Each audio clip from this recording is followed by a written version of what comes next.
see if there's some people online ready to join, stuff of that nature.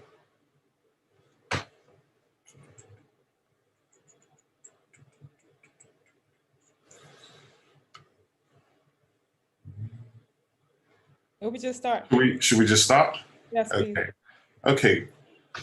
Well, good evening, everybody. My name is Obi Asika, co-convener of the Africa Soft Power Project, a movement focused on how the continent can optimize its creative industries, knowledge economy, and harness its soft power effectively to propel itself forward while championing the inclusion of African voices and the voices of the global Black community in global discourse.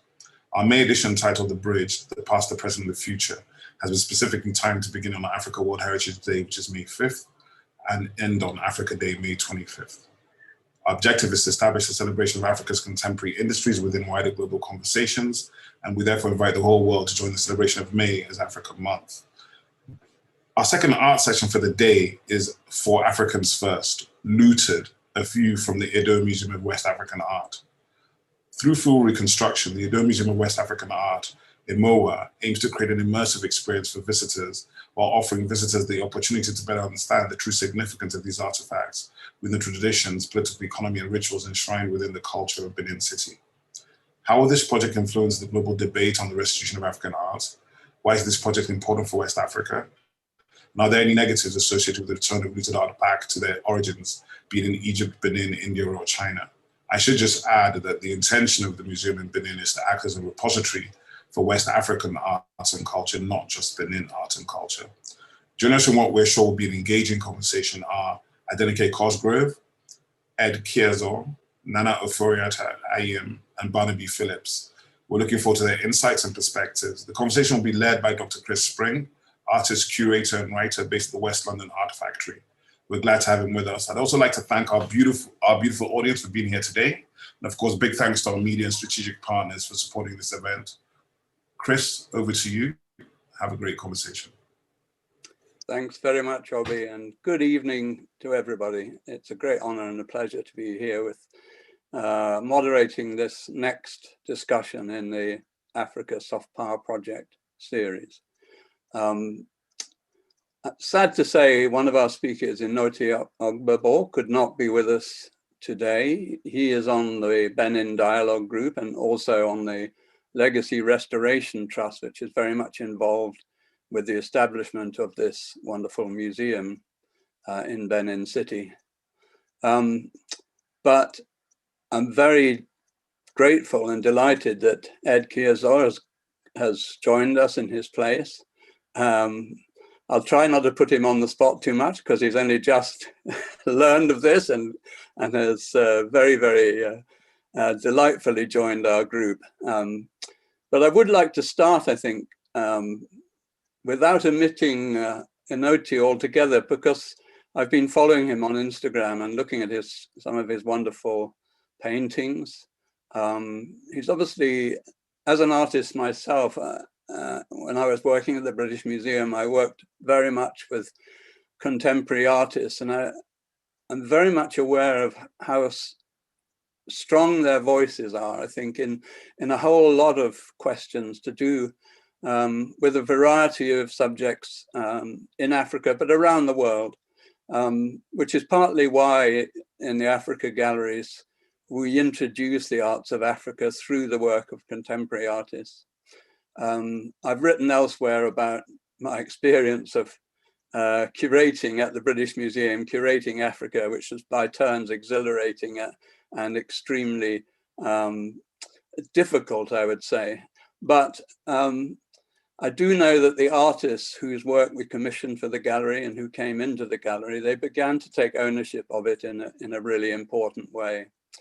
And I got a sense of Inoti, in a sense, doing that with the Edo Museum.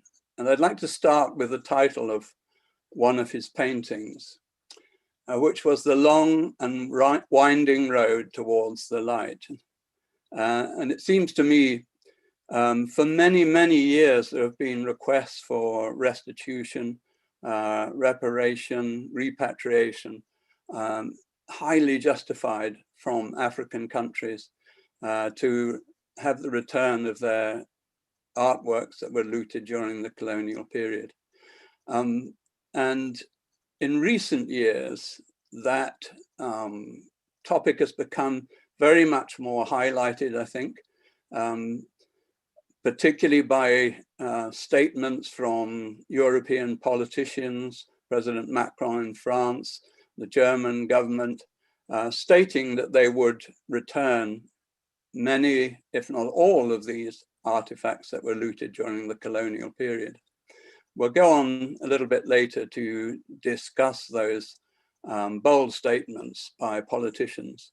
But I think I'd like to just start by maybe putting Ed on the spot and ask him whether he feels that the establishment of this museum and the collaboration between architects, Sir David Ajay, museum curators, artists, and local governors and politicians, as what Governor Obaseki said, could be a way out of this maze. Ed, what do you feel? I mean, it's very easily expressed in one sentence, but the complexities behind it could ground a PhD thesis. Well, let me take a few premises I'm giving my opinion. I do not represent any specific group, but I give my opinion now as an historian of the subject. Rather, I would say that first of all, the moral position regarding bronzes collected via violence is that restitution is the right course.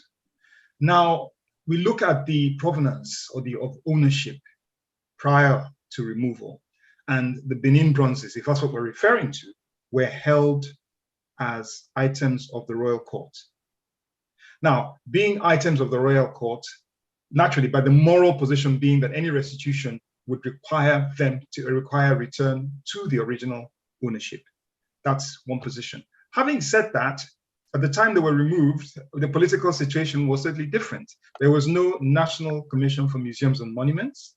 There was certainly no Edo State government. There was no infrastructure. Now, the movement for return of those bronzes has been a concerted effort that has involved both the Royal Court of Benin and indeed governmental institutions, including the NCMM. Although the path from 1953 till date has been fraught with a few things, particularly some almost quixotic instances in the 1970s, and I won't go into that. But the reality is that the return of these items and the retention of these items has to be some form of collaborative effort. And all I would say is that the institutional authorities who are vested with the authority to receive, would do well to consult with the original ownership, particularly because these items are sacred items. Consult with the original ownership and have a joined up approach, a unified approach to the retention of those items. So that is as simple. I mean, I could spend the whole day going through the whys and wherefores, but it has to be a joined up effort. It has to be a collaborative effort between all the major stakeholders. But the moral right of the original owners has to be, in my view, I mean, I don't want to go into the private conversations held with the honeyman or whatever it is, but what I can certainly say is that I restated the fact that these were items of court. And for that very reason, the royal court cannot be ignored in the process of their return and retention. Thank you. Absolutely. Thank you very much, Ed. That's very clear. And I think we all hope that the success of this museum will be a blueprint for what may happen elsewhere in Africa. We're talking particularly about the Edo Museum and the Benin bronzes, but this process of violent looting and acquiring through other devious kind of means, not just warfare, works of art from across Africa, cultural property, of all sorts has happened. And I see Nana has joined us, Nana Oforiatta Ayim, who has been working very hard in Ghana on a number of similar projects to do with restitution and I think you're the director or something, or you're the principal advisor on action for restoration to Africa. I'm so aware of what happened in Kumasi over a series of what were called Anglo-Ashanti wars, basically pretexts for looting yet again. And one of my last acts was to acquire, at the BM, was to acquire a work by Kimati Donko, celebrating Ya Asantewa, who is an Ashanti woman who resisted the British in the last of those horrendous wars. And of course, a lot of that loot, that booty, went to the British Museum. And in a sense, Kimati's painting, I was hoping, I don't know whether it's been installed yet, but could comment, you know, on the context of how those works arrived in the British Museum. Nana, I just wonder whether, and it's nice to see you again after many years, whether you could talk a little bit about your work in Ghana in particular. Yeah, hi Chris, it's lovely to see you as well, and hi everyone. Hi, so in Ghana, we're still quite at the beginning of this stage of the process. Obviously, there's been requests for demand before. In the 1970s, the Ashanti asked for the gold mask and several gold objects that were in the Wallace collection. The request went to Parliament and were rejected. There's, I think, several articles in the Times which have this quite patronizing tone of you know, why would he even ask for them back?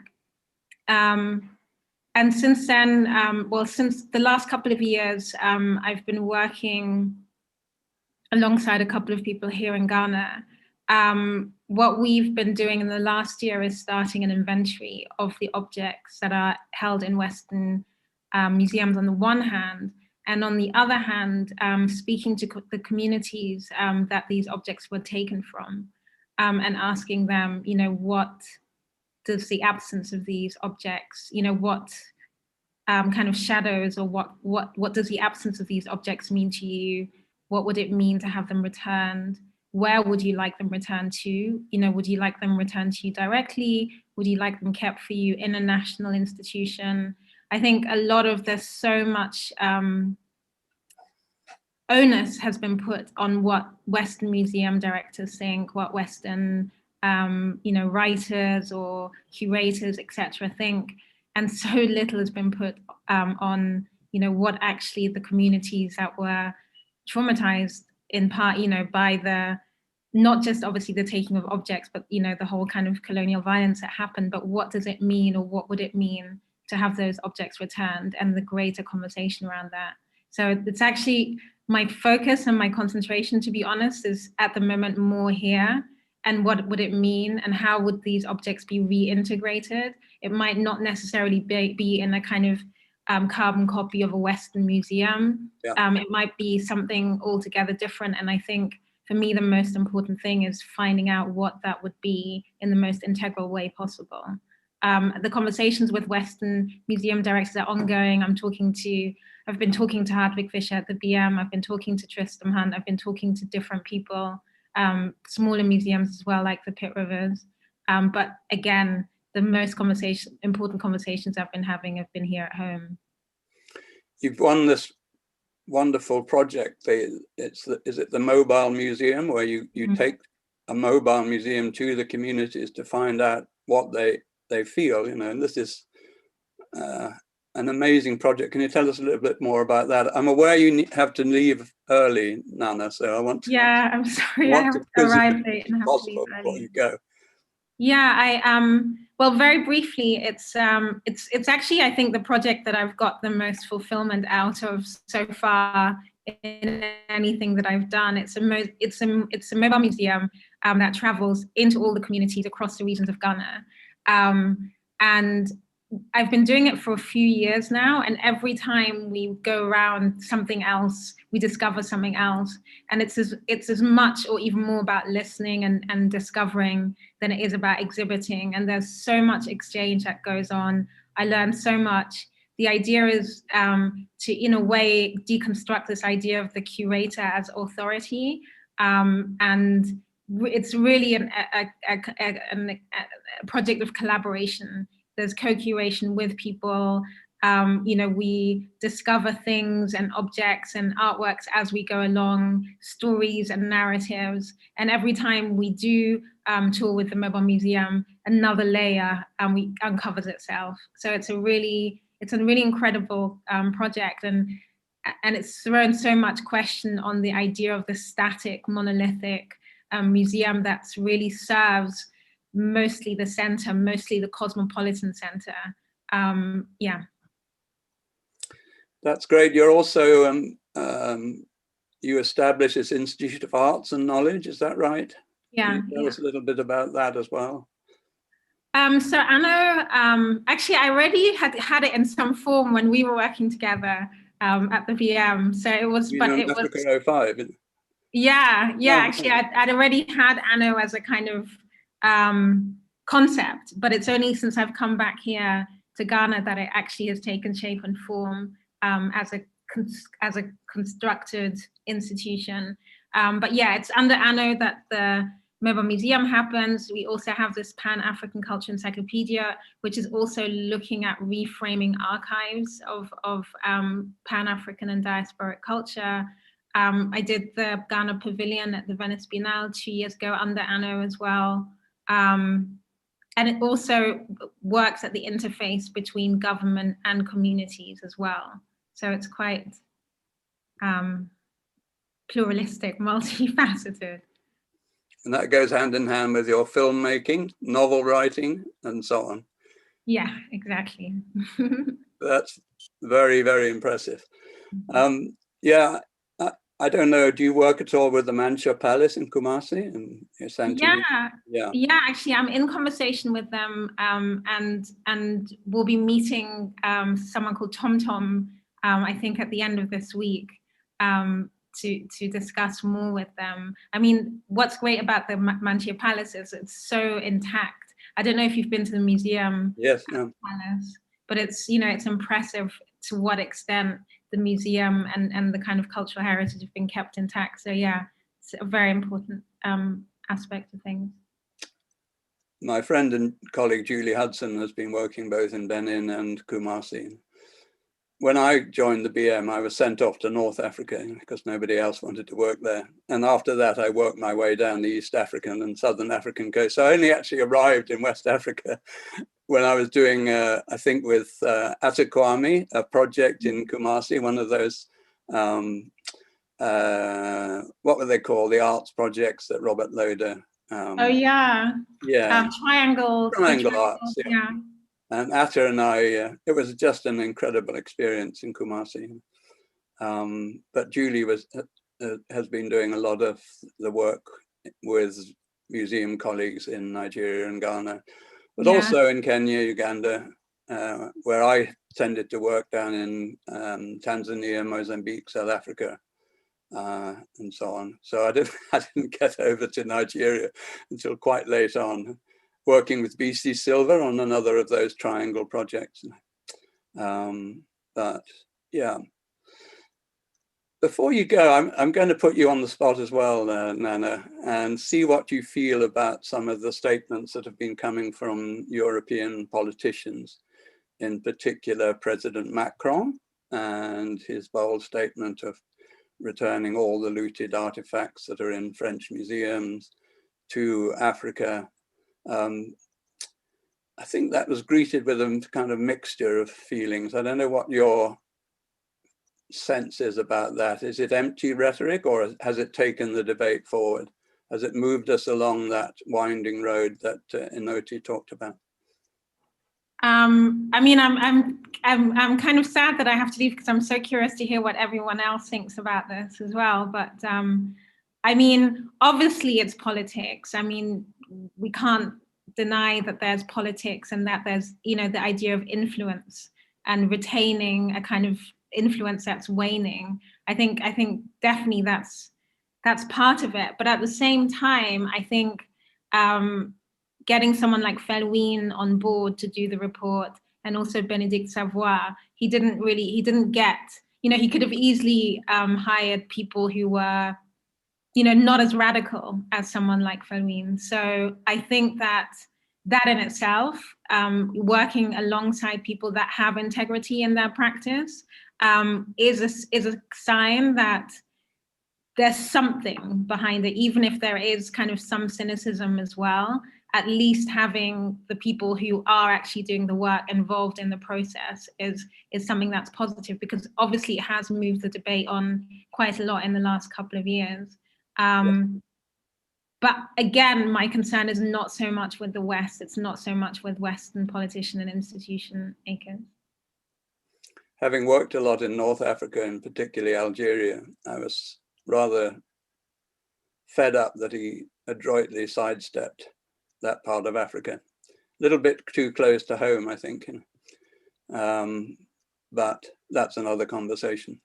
But this looting, atrocities of all sorts, it's important that people realize it's happened all over Africa.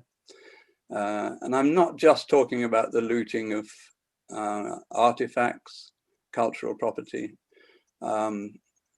something that often goes a lot deeper than that. I work with the San Khoi Institute in UCT, following that awful fire. I think they need a lot of help, and those particular communities in Africa that didn't have extraordinary material culture, extraordinary kind of works of art in a sense, but did have an extraordinary cosmology and extraordinary language apart from anything else.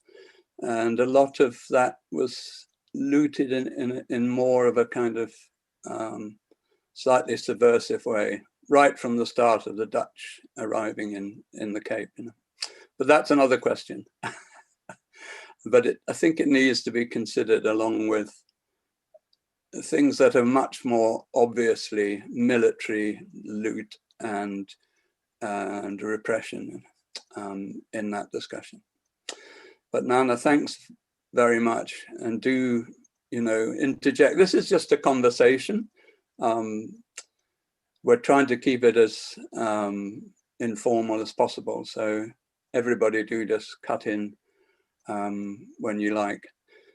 So can I go to you, Adenike, and ask you about your Dara, this newsletter, which I must confess I didn't know about. When oh, Chris, you break my heart. It was an odd thing, I think, when the Africa Galleries opened at the BM, we stopped working with dealers. We stopped acquiring what might be called classic works of art. I suppose for a variety of reasons. And I think a lot of the people that we were working with in Sotheby's Christie's were a little bit, I don't know, they were a little bit taken aback, I think, that we introduced the arts of Africa through work by contemporary artists. And that was actually a kind of bone of contention with our sponsors as well.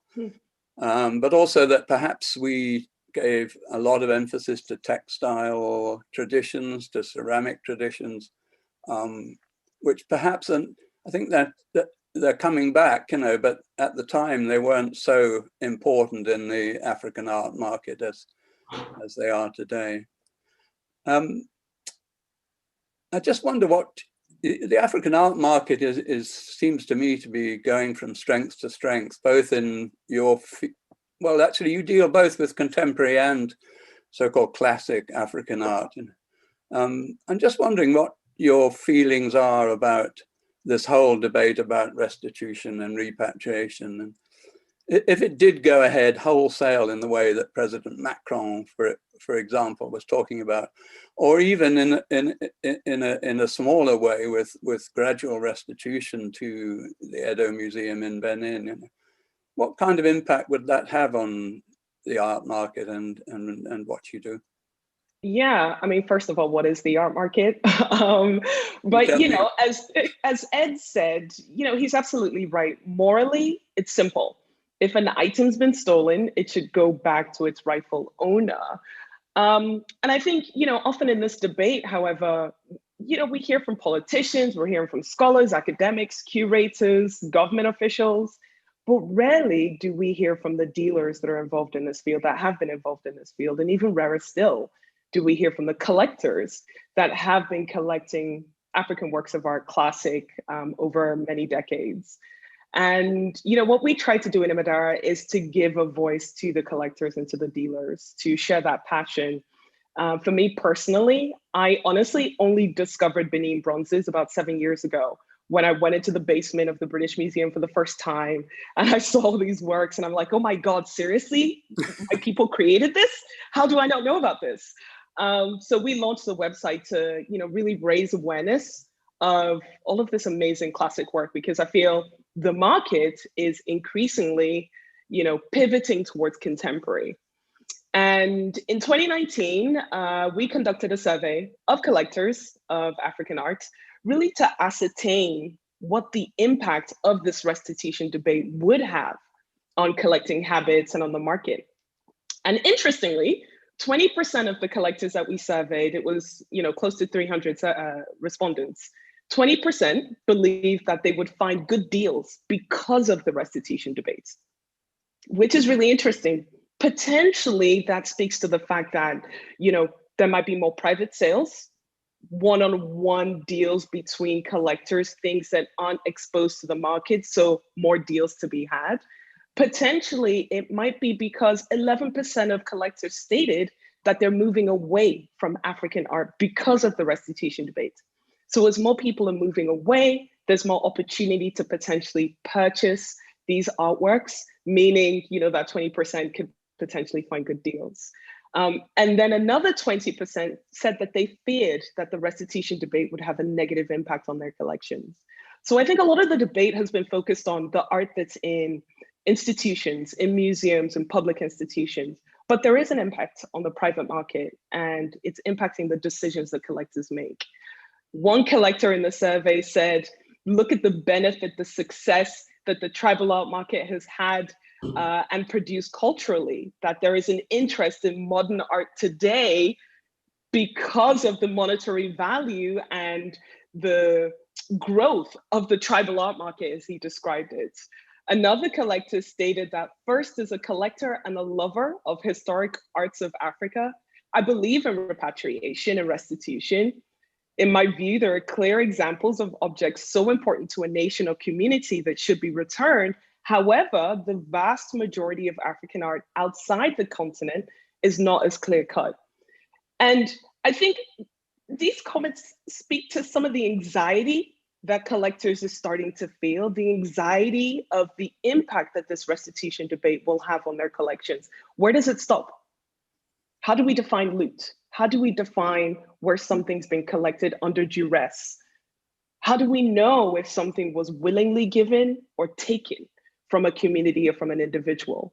Those nuances are sometimes missing from this discussion, the differentiation between personal objects, community objects, the differentiation between historical works of art that were created for a community or works that were created for sale, because even back in the 19th century, 18th century, works were being created for export. Absolutely. We have to untangle these nuances. And I think that's where the anxiety is starting to be felt from the community, the collector community.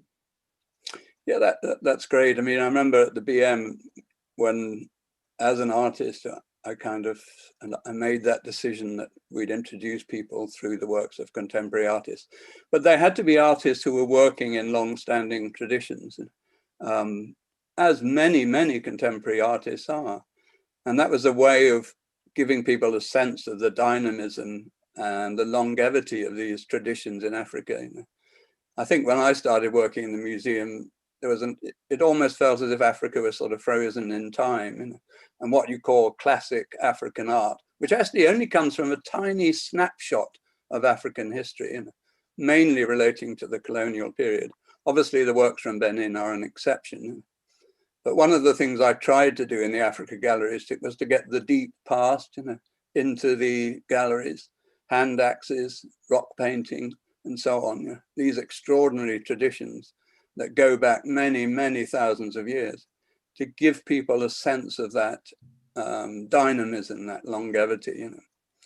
And as you were saying, you know, lots of things were, in fact, in many ways, I'm sure a lot of the classic African art pieces were commissioned by either a chief or an nganga, a medicine, for their particular clients, you know, and would have paid in one way or another for them. And that is not that different from, in some ways, things that are purchased in a gallery. You know.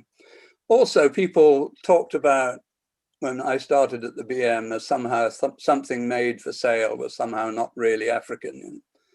But certainly in the area of cloth was traded from a very early date, you know, as definitely an item of trade. You know. People got very hot under the collar when I started collecting what you see in the background, that kanga from Tanzania, printed in India. You know, what's it got to do with Africa? It has a kind of global history, I suppose, you know, but one always dictated by African taste and patronage. You know. And what I love about that one, as it was the very first one, it has on its slogan in Kiswahili, "Hujui kitu," which means "you know nothing." And that was definitely me. But it would also have been made for an older woman to comment on her younger rivals. You young people think you know everything, but hujui kitu, you know nothing. And now I think people are kind of looking at these traditions across Africa, be they handmade or printed or whatever, as parts of a wonderful continuum that goes way back into the deep past. And I'm going to ask you a little bit later about your cybersecurity role as well. How that Just might to confuse everybody. But I mean, look, Chris, you're right. You know, Africa has been continuing. We've been creating. It almost feels with some of these restitution debates, you know, like Africa stopped.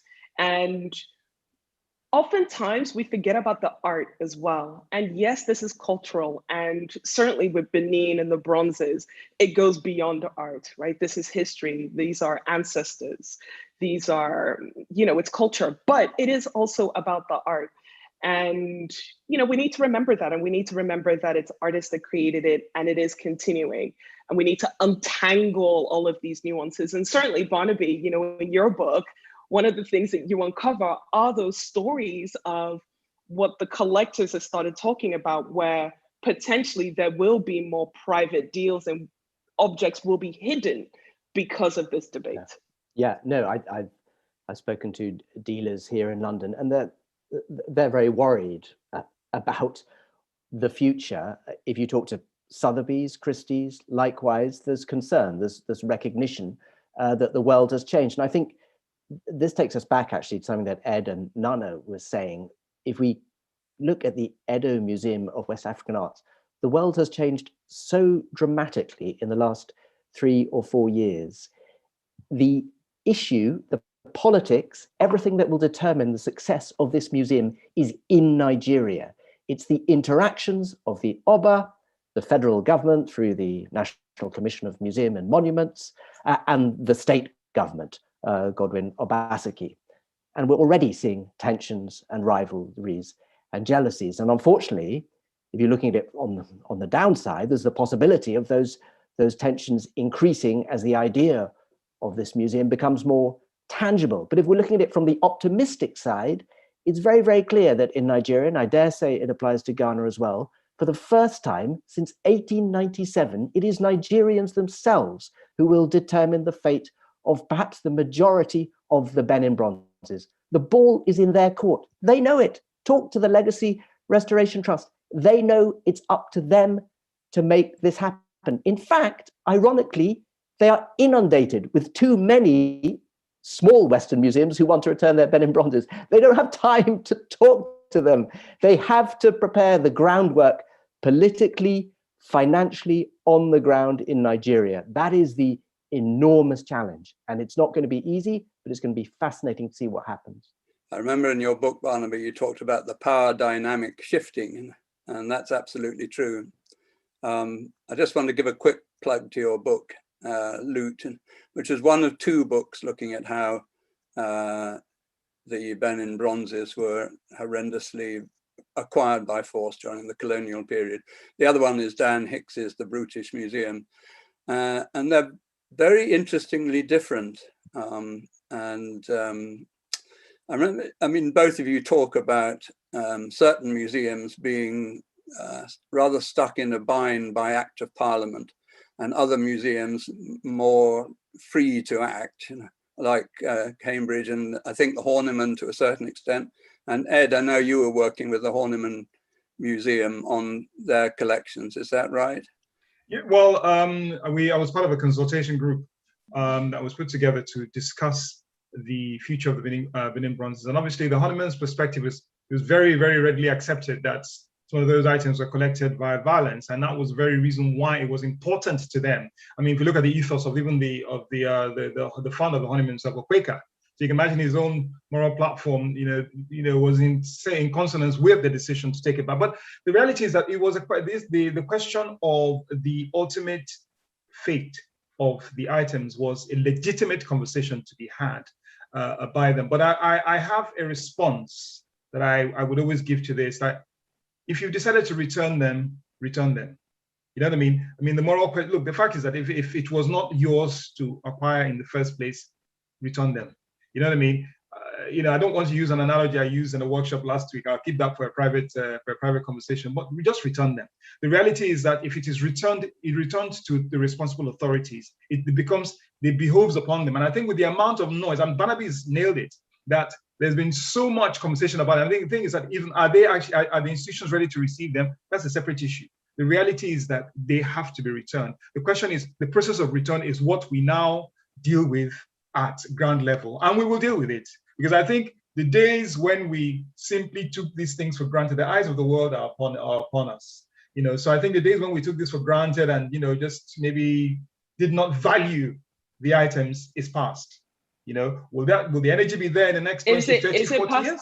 Is it past though, Ed? Is it past? Because we've seen recent stories where things have been sent back, re-looted, potentially gifted. So No, listen, you're absolutely right. I'm not even disagreeing with you. Now, when I say the errors, the fact is that when we took no interest, when institutions took no interest in the proper preservation of these items. I mean, the story about how the great Dr. Ekwe had to hide items is in the public domain, but I think we're no longer at that stage now. Ed, respectfully, yes. What has changed at, for example, the Lagos National Museum?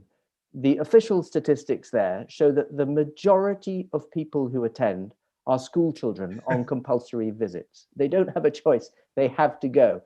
And yet, if you read the reports from the late 50s, early 60s, when it opened, proud Nigerians were flocking there in their thousands. So yes. How do we change that? And can EMOWAA or any other new institution reinculcate that pride and desire in museums? Or am I asking the wrong question? No, you're asking, it's actually the right question. The reality is that it's part of a larger issue confronting historians and history educators in Nigeria. It's a part of a larger issue, the question of ownership. There is a new re-engagement with history and the importance of history. There's a new re-engagement with it. I mean, as you've said, there's a lot of work that needs to be done. There's no question about it. But the fact is that I'm talking about, my thinking now is about the institutional authorities. You talked about Lagos State. Let's start with Lagos State. I mean, Lagos State at least has shown responsibility. LASRAB, for instance, has shown responsibility in the way it manages documents, in a way that wasn't done in the past, in a way that I think even the National Archives still needs to catch up with. You know what I mean? So if we're talking about documentary repositories, there's a lot of work that needs to be done. But the fact is that the eyes are upon us. And there's one thing, I think if there's anything we have, at least we have a bit of pride. And there is now a responsibility which is foisted upon us by the people saying they're going to screw it up, if you pardon my French. You know what I mean? By people, no, honestly, there are the mummers from the West. I mean, Sewell's article was, I actually ripped up the paper. You know what I mean? When I read it, and a few others like that. So that it behaves upon us. And I think there's a greater energy, there's a greater impetus towards responsible preservation of those items that was not there 30 or 40 years ago. And that is where my optimism lies. I'm not living in fairyland. I was at the Museum, and let's just say, bless those guys there. You know what I mean? If you're working in an environment where the roof is leaking and where you have to hide your artifacts, you know, it says a lot. But that really, these are the challenges, and we have to meet them. Simple. No, I think we're agreed that there is a golden opportunity. It is a very exciting time. I guess what I feel a bit frustrated sitting here in the West is that my impression is the debate in Nigeria itself, or I dare say in Ghana and Kenya, is often a lot more sophisticated and nuanced about the problems within that country and the challenges within that country. And we get very, very self-absorbed here in Britain. I'm sure Adenike would agree. Philip Ianicho, who, as you know, is a key figure in the Legacy Restoration Trust, I was chatting to him last week. He said, the people who are most skeptical about this process are Nigerians. The people who worry the most about what can go wrong are Nigerians. I hasten to add, I asked, is that quote on the record? And he said yes. And I also hasten to add, of course, that Philip does believe in this process. He believes there can be a successful conclusion, but he's frank about the challenges ahead. Of course. I mean, absolutely. There was an interview that we did with Prince Yemisi Shillong, and even he stated that the burning, I want to make sure that I'm quoting him right. He said the burning cry and debate for restitution has led to the slowdown of his collecting of historical works of art. He's concentrating on contemporary. And he goes on to add that, how prepared are we to receive, manage, and handle these works on their return? Are we psychologically ready, financially ready, technically ready, scientifically ready, that these works may go and join the bulk? And we have a bulk of work already. They might go and join the bulk of the work in public museums that are badly managed. So from his perspective, is restitution the light that Chris was talking about, or do we have work to do? Maybe reparations. Do we need the funds to build these institutions first? Do we need Western institutions to say, okay, it is yours. Any future money we make on these pieces, we will send it to you so that you can be ready in the future to receive these works.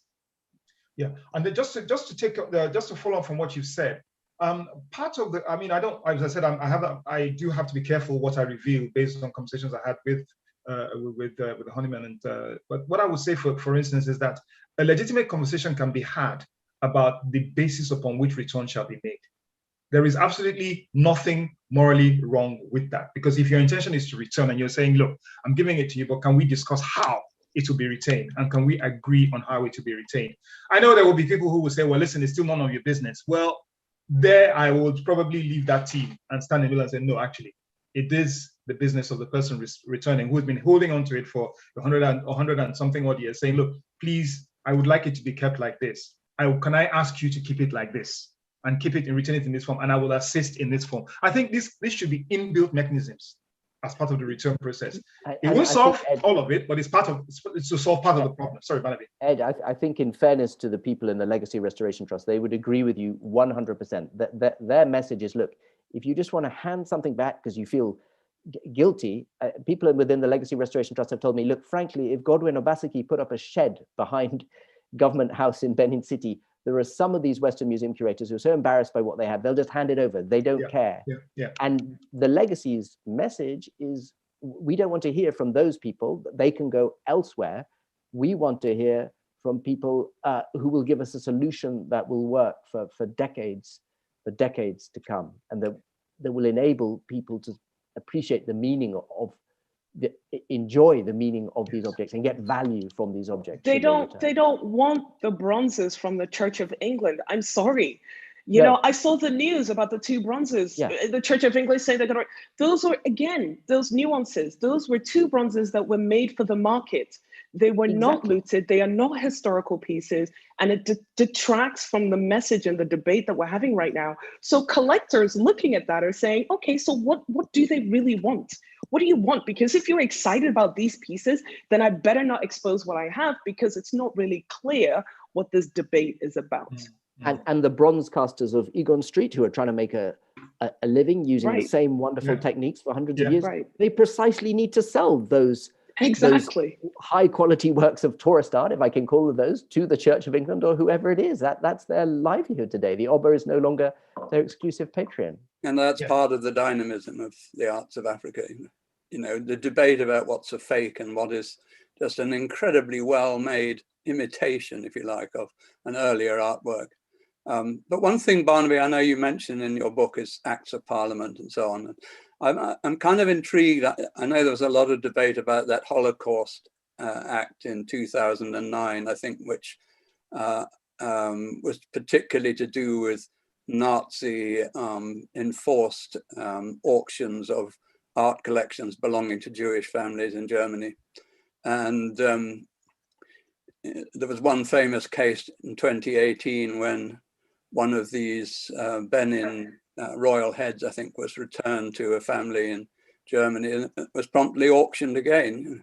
I'm just wondering whether it would empower national museums who, you know, could be said to be hamstrung by these acts, if that act was extended to cover all artifacts, all works of art that were looted and taken by force or by kind of devious means. You know, I don't think that would immediately mean that museums would empty, but it would give them, to my mind, it would empower museums rather than demoralize them. I don't know what everybody feels about that. I very quickly, I would agree completely, Chris. It would clearly empower them in their relations with Nigeria, indeed with Ghana, the V&A, and as Nana would confirm. My concern about the British Museum, it's an institution you know better than me. I feel at the moment it's very much on the defensive in its relationship with this Conservative government, which has a different cultural agenda. The pandemic has hit its revenues extremely hard, and with all respect to its current leadership, I don't think it wants or has the political nous to take this government on. Laws can change. They changed over the Holocaust. They've changed over human body parts. They could change over colonial looted art. But the British Museum does not seem to be in a position right now to take the government on. I don't know the V&A so well. In the meantime, I think whatever can be done through education, whatever reparation can be done through education, both in Africa and in Europe and around the world, is, you know, a kind of step forward. And it was one of my great frustrations with the BM, that if you're going to have a gallery in the basement, you've got to have something that introduces Africa up above and tells you how this represents the entire continent, what kind of curatorial decisions you're making, and so on and so forth. And that would have deflected a lot of criticism, I think. Actually being in the basement means we can show a lot of work that could not be shown anywhere else in the museum, and show it ex case, and show things like textiles that need a particular environment, and so on. But we could have come to have, for example, a much more interesting take on history in Africa. Instead of having your European linear timelines, you could have had something more cyclical, you know, a bit more like the Yoruba Odo Ife, you know, which is like a kind of endlessly, nothing written down, but endlessly changing, can be mined at any point. But there we are, that's water under the bridge. But that's something that's the kind of thing that can be done through education, even before anything is returned or repatriated. I'm just going to do a little plug for my, it's not mine, it's actually a podcast which is being organized by my friend Michael Ohajiro, and has Onyekachi Wambu and Ifeoma Dike on it. And it's called Return of the Icons Podcast. And we're going to be discussing all sorts of things relating to this across Africa and these discussions. And our slogan is going to be reparation through education. And that it's the sort of thing that Nana is doing in an amazing way, I think, in Ghana. And, you know, it can be done in much more interesting ways, I think, with the opportunities we have here in the UK. Yeah, there's a question out there about, you know, whether the loss of significant amounts of quantum of items has impacted on collector culture. I think Adenike was chomping at the bit to answer this. I'm just going to step out of the way and let her deal with that. And then when she's done, thank you, Ed. Thank you. Yeah, so Karabo, thank you so much for asking this question, because, you know, I had talking points about this. I'm so ready. You know, so the question was, do we think the fact that elements of cultural heritage that were stolen has negatively affected the creation of that ecosystem of art patrons? That, you know, where is this community of art patrons in Africa? Now, I do think even though Africa is continuing, there seems to be a distinction between the classic art market and the contemporary art market, where a significant proportion of the contemporary collectors are based in Africa or are African, of African descent. Where if we look at the classic side of things, again, we did a survey of collectors, only 5% of respondents that said they collect classic African art are based in Africa, the entire continent of Africa, just 5%. Interesting. So we have to get involved in the market. It almost feels a little bit that it's like, you know, please, sir, give me more, sir, please, sir. And yes, there are objects that were looted, and absolutely, Ed, you're right, morally, they should go back. No questions asked, if we have evidence, documentation that these things were looted. However, in the Macron report, you know, Savoy-Sarr, they mentioned that 90% of Africa's heritage is outside and everything should be returned, like everything was looted. Again, removing that agency from the African that potentially sold these works back in the day. And if we want work back and we want culture back, we should get involved in the open market. We should start building collections. You look at American museums and institutions, a lot of those museum collections were built off of donations from collectors that had built their own private collections first. So again, what are we doing to build our collections to potentially donate to all of these museums that are being built? I'll just point out that, sorry, go ahead, Nana, sorry. I was just gonna say the question that comes from Peter and Tefe, I think leads quite nicely into that, where he says that there was a Liberian scholar, Optel Paley, and she queried to what effect are Africans really interested in consuming art in the way the West does? I just wanted to bring that question into what you were saying, Adenike. Like, is there the same kind of desire for consumption, especially for classical art, a lot of which was made for, you know, sacred reasons? So I don't know, it'll be interesting to bring in some of these cultural questions to that as well. But sorry, Emeka or Edward, you were saying. Yeah, no, I was going to say that, well, first of all, there are several small silos, which obviously, you know, of indigenous collectors, you know, probably not on the same scale as a Prince Yemisi Shilan, who, you know, he's almost institutional in his resource capability. But there are lots of other small silos. I mean, even we at Ibaje, I mean, without wanting to nakedly plug our collection, you know, we are one portal, and there are several, like people like Femi Akinsoy, and I could name at least 10 others. But then that's 3% of the global market. And dealing with what Peter said, the reality is that, you see, the museum movement in Europe isn't as old or ancient as people tend to think the museums have been there for millennia. No, they haven't. It was a culture that grew. And the fact is that if there's institutional impetus for reviving the museum movement in Nigeria, I know, look, there are many other factors that segue into this. Like, first of all, people have to have eaten. People have to not, you know, they have to consider if there's a 7-hour journey to get home through Lagos traffic before they start going to museums. But the fact is that people thought places like Freedom Park wouldn't work. Recreational spaces, people, you know, discounted that, and suddenly it's working, you know, and you pay 200 naira, you come in and you enjoy a recreational space, you enjoy, people walk around, they see the sculptures there, many of which were commissioned by Prince Shilan. Low-income earners in Lagos come in and they view them. So if you create that environment, it's organic. You don't need to force feed people. But the reality is that there's a respect for traditional artifacts that Africans have, which, if you manage it in a way that is both consonant with the spiritual element or the traditional element, there's a way you can marry both. People are able to view those items and enjoy them respectfully. You know, there are many other nuances, you know, the new Pentecostal effects and so on and so forth. I still say, if there is a joined up institutional effort, people will come round slowly. That's me being utopian.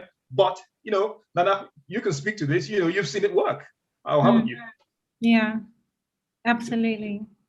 I remember working in a small museum in the Nile Delta, and it was just set up by an inspirational person in Cairo that I was working with, but she just asked local people to bring in their lovely artifacts, whether it be cloth or whatever, and had a changing kind of display and talks about these works and going back into their history.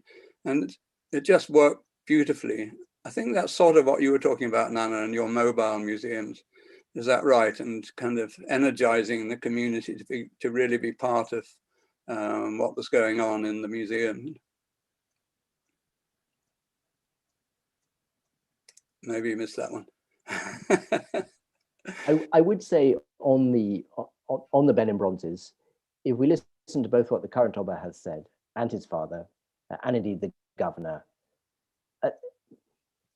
if we can get past the enormous moral point of how they were taken and a recognition of the pain and the wrong, there's also a recognition that there are thousands of Benin bronzes. That's the good thing about them. I was saying this to Adenike the other day. I mean, it's tricky to say this, but there are so many of these cockerels. There are so many of these wonderful horsemen. A lot of the late Oba heads look similar to the untrained eye. There are more than enough. And they see them as ambassadors of their culture.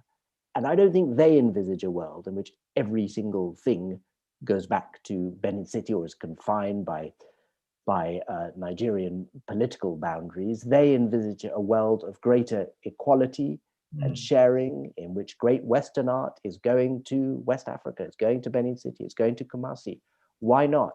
And at the same time, the millions of people who pass through the British Museum, pass through the Met, all the rest of it, can enjoy and learn and appreciate the wonderful achievements of African culture at its height. And that's a more optimistic and inclusive world, which I hope we can aim for. I've worked a lot with Leo Asamota, who's a Benin-born artist based in London. And Nana, you know his work. Yeah. He's a kind of multidisciplinary artist, does a lot of performance pieces, and he and I did a number of performances in the BM conferences and so on. One of my great regrets is not to acquire one of his videos for the Africa galleries, because I think it would kind of open up the discussion in very interesting ways. But he, very interestingly, would be traveling the world, although born in Benin City. He was kind of footloose, and he was only anchored in London when he saw this exhibition at the Museum of Mankind of Benin Royal Art. Since then, it's been a kind of absolute essential source of his research, and many of his pieces, including recordings inside some of the heads that were broadcast on his own radio station in Sharjah, I think it was. And he's a tremendous artist, and his ENS project has been going on for, I don't know, 10, 15 years. Doesn't show any sign of stopping. It's a kind of ongoing panjandrum almost that's at every step, I think, illuminates what happened in that collision between the British Empire and the Empire of Benin. And he often captures it in terms of materials that were ritually important in Benin, kaolin and iron and brass and coal, which also were the materials that drove the Industrial Revolution in Europe, and in a sense put the two empires on a collision course. It's a really fascinating work. Sorry, plug over, Leo. Can I just respond to what Barnaby was saying just now? I think that, I mean, first of all, I think to what you were saying about what people in Benin want to happen to the works, I think that needs to be given so much more voice and so much more platform, what the people in the countries actually want for the works to happen. I know there's so many Western activists saying they want all the works back now. Is that actually the case? We're not hearing enough of people's voices. And then secondly, what you were saying about, you know, some of the objects might still stay in the British Museum, they might still stay in the Met. That might be the case, but I think also before that happens, there needs to be the honesty and transparency and the accountability and the admission that these, or whatever objects were stolen, they return to their rightful owners. And if those owners then want to loan them back out to those museums, which I'm sure many of them will, I can't speak on their behalf, but maybe some of them will.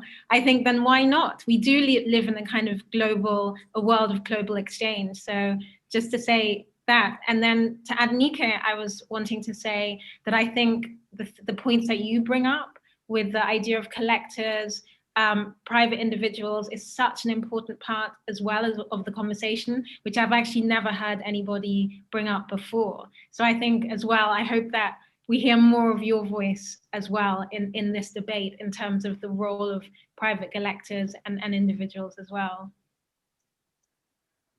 And Adenike, how about your expertise in cybersecurity? I think it's brilliant. I love that kind of mobile interview you were giving. You know, I'm not sure where that was, but that surely has a bearing on this new museum. It's something. Have they contacted you about it? I mean, no, these are just two completely different sides of my personality. Because I hate myself and I like to do loads of different things at the same time. But no, cybersecurity, that's my day job. Another passion of mine, just making sure that as many people as possible, you know what, here's a plug, as many people as possible are aware of the cyber risks as, you know, more people are connecting online. But really, you know, the other side of myself, the other passionate side of myself is art. And I think that's something we need to remember in this debate. It's about the art. Growing up, I wanted to be an artist. And, you know, I've got traditional Nigerian parents. Like, how are you going to eat? How are you going to feed yourself? So that's ultimately how I got into engineering. But, you know, it's about the art. And I want to expose this art to as many people as possible. Not just the art that's been looted, but the wealth of art that's been created by artists from the African continent in the past. And, you know, it's interesting. I was speaking to the artist Zina Sarawiwa, and she talks about objects speaking different languages when they're in different spaces. And she said, what if they wanted to be there? What if the objects wanted to be there to tell a different story, to speak that different language, that these objects can have a life independent of the African authors and the European collectors, that African masks and figures have agency, and that agency takes them to different places that we never even imagined. So we're putting our expectations on these objects, these vessels that potentially have their own agency. And for me, I think sometimes in these debates, we forget about the object, we forget about the art, we forget to listen to what the object's saying. That's such a beautiful point. And beautifully put. It's a bit like Victor Kamen, or the Edo artist. He said to me, when these objects want to return home, they'll go home. They'll decide, not you, not me. Very interesting. I liked in your book when you were talking about the film Black Panther, and when that object was forcibly repatriated from the so-called Museum of Great Britain or whatever, and that British Museum curators would be squirming. I was cheering, oh, it was great. What pleased me most, though, was that the Wakanda security forces were all wearing South Sutu blankets, and which also appear in the Africa galleries, immediately behind the pieces from Benin, I think, that were being repatriated. But you know, that film, I think, did a great deal. I know the material, culture, the art and so on that was shown in it was kind of drawn from different parts of Africa. But I thought it was, I don't know, really powerful, particularly given that the great star was so ill at that time. What a man. I thought in Benin City itself, I wish Enotti had been able to join us tonight, but the most moving thing he said to me about the return, in this case of Benin bronzes, but I dare say it applies in many places. It's not that they're beautiful old objects, it's what they will inspire in young people today, be they contemporary artists like him or Victor, or be they people who had risked everything to go across the Sahara, to go across the Mediterranean, to work on the streets of Italy in the most degrading way, and to see their own culture in a different light, on a global scale, and somehow in that way repair the vast and enduring damage of colonialism. I know that sounds romantic and a bit highfalutin, but if it can just start that process, then some good will come out of this. Yeah, can I just point on something that I forgot to say, because I worked on a documentary on Thurston Shaw, who worked on the EMOWAA bronzes, and one of his enduring passions, what he was committed to was making sure that what he discovered stayed with the community as a sacred trust for the community itself, and they were not. Obviously, there was quite a lot of interest from the 1930s on EMOWAA bronzes, and quite a few of them found their way to the British Museum. But then the reality is that I still say, yes, they've traveled, yes, they've communed, yes, they've spread their spiritual influence around them. But the reality is that there are certain pieces that were taken, I want to just reemphasize this point, were taken by violence, which have great spiritual significance to the royal courts from which they were taken. And that is, they're obviously, there's more broad-based, because look, royal art was meant for the court. And that is where the moral point, because I talk now as a lawyer, but notice I didn't talk about the legal part, but the moral part comes up. And morality and spirituality actually are intertwined in my thesis at this point. Things have to go back. And the royal court has a sacred, there's a sacred ownership of those things. And that is, I think, a paramount thing in my mind. There are, you all guys have all made incredible points about more, the contemporary bronze sculptures, contemporary art, and so on and so forth that have come so later than those that were forcibly removed. But that is my focus. And I think on that one, there's an absolute, for me, I can't speak for anyone, there's an absolute insist on my part that they should find their way back to where they came from by whatever means that are sensible, that are respectful of their future sustenance for whatever reason. That's just a point I wanted to just throw in before I leave. Ed, I think in some ways that's a good way of bringing this discussion to a close, because we've gone over our hour now. Unless there was anything else very pressing that anybody wanted to raise, I've really, really enjoyed it, as always, talking with you all, and I hope we meet again sometime. Listen into our podcast, and yeah, come round to my studio, West London Art Factory, near Park Royal Underground, and have fun. About 20 or 30 of us there. Not just painters and sculptors, but musicians and stained glass and a wedding dressmaker and upholsterer and so on. It's a real good guild there. So come and enjoy. Nice to meet you all anyway. Likewise.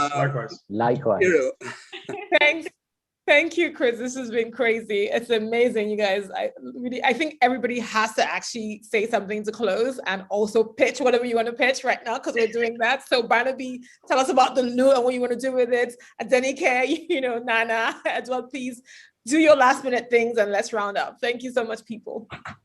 Oh, no, I look forward to going to Benin City in 5 years' time. They've told me it's 2025. It's only going to cost $150 million, and having and walking into EMOWAA and entering a new era in African history and museums. If it happens, I've told everyone, I think can you tell me a more significant moment in cultural history since 1957, since Ghanaian independence in sub-Saharan Africa? I couldn't think of it if it happens. Adenike. I mean, really, for me, I think, back to your point, Barnaby, and especially you, Ed, I think you concluded with this as well. We mustn't forget the might of the Benin Kingdom, that these were equals with Europeans centuries before the punitive expedition. And the Benin bronzes remind people of that, of the might of the Benin Kingdom. You know, this is about pride as well. It's about who we are. It's about, you know, recognizing, you know, who our ancestors were and what they built. So again, you know, the bronzes tell the world that story, and we need to know that story. And it's a shame that I only found out about that story when I was in London and I went into the basement of the British Museum. Yeah, it's incredible. Like, this has been powerful. Edward, do you want to say something to I just, you know, as I stand on the shoulders of all the giants on the screen in front of me, I'll just say, well, look, you know, they're glad the conversation is being had. I'm glad that, you know, the last year plus has seen a more open-hearted approach to these issues, not just the issues of the art, but all what they represent and its greater significance in other spheres, in other disciplines. I'm glad we're having this conversation. I just hope that let the energy remain, let that impetus remain, and that's all that we pray for. And let us take advantage of the energy of the wave. And Nana, you're gonna sort of close us out. I just want to say I'm really glad, you know, that you asked me to come and be part of this and to have listened and to learn from all of you. I think what you said, Adenike, about the statues speaking or the objects speaking and giving voice to them, this idea of listening to the objects, to communities, to everyone is such an important part of it. I think this idea of restitution, to me, is part of a much, much, much bigger movement happening at the moment. It's about reconnection, it's about redignification of ourselves. And I think I'm excited to see, I feel like the objects signify, they're almost like a microcosm of this bigger force field that's happening. And it's really exciting. It's such an exciting thing to be part of. And I think I'm just looking forward to the process and the outcome of what all of this means for us and where we'll be at the other side of this. So it's great to be part of this journey with you all. Thank you so much, Nana. Thanks to Can I everybody. say a final word? Yes, please go ahead. Just another plug, because Barnaby said that the Africa Centre in King Street, which I never knew was a place where Benin bronzes were sold. How extraordinary.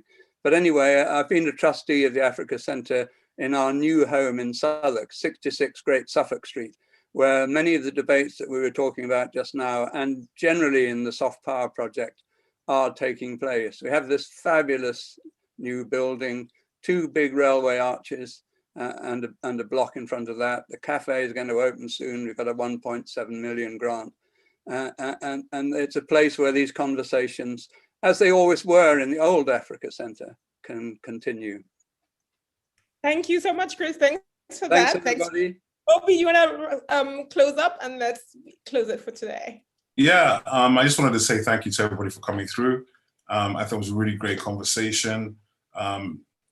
You know, meeting Chris and Nana for the first time on here was also wonderful. And Nike, of course, is an old friend. And I really wanted to take off with the last thing Nike talked about agency and about the objects. I'm a titled man from where I'm from, and all the objects are always animate. They are not inanimate. And that is perhaps something that Europeans have never understood about African art and objects. They are all in our cosmologies and they all mean something. And we are the ones that communicate with the objects and we control them in our own cosmology and in our world. And I think it's really important that we embrace that and own it. And perhaps it's some of the religion and colonialism issues that have made Africans back away from their origin and their own original art and concept. And that's something perhaps we can have in another panel to discuss, as these conversations that frankly are endless. But it was a wonderful evening. Thank you so much for having all of you guys on, and thank you for the audience who joined. Thank you, everybody. Thanks so much, everyone. Another Bye. panel. Thanks, everybody. And cheers. Bye. Bye. Bye. Bye, Barnaby.